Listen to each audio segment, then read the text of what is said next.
Mình đâu chúng có thịt heo rồi. Món chè.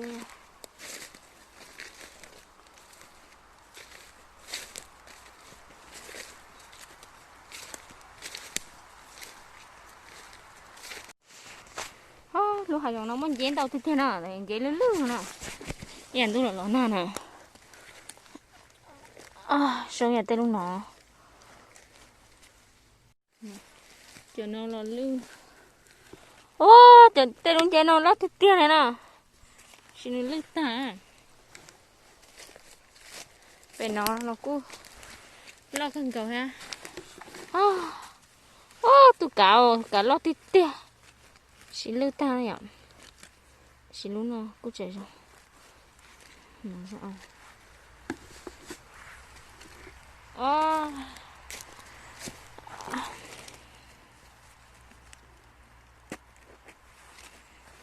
Nhưng nó cứ lặng. Cái giấy là mà tết một con chế mà. Lưu ta lên. Cứ xì họ phải chỉ tua sai mình chỉ nào nhở. Tên này. Lưu ta. Nó tôi đang rồi. Nghe lưu ta này.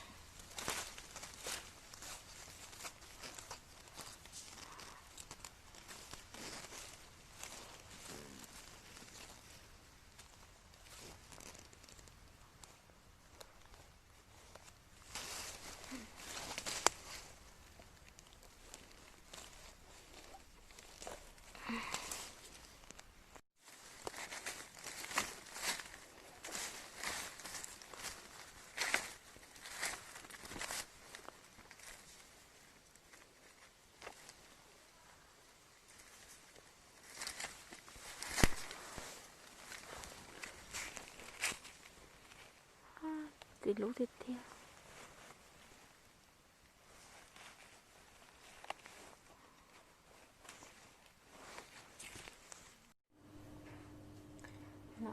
Cũng đây này ạ. Cứ chơi ít nhiêu lâu rồi cũng chào nè, còn chơi mà máu thì nó sao? Chơi thua vậy đó tụi nó cũng tự chịu ôi nó, còn chơi mà máu mẹ ấy nữa.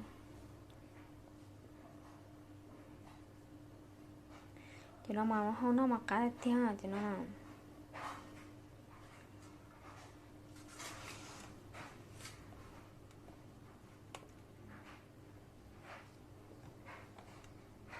Nó rồi.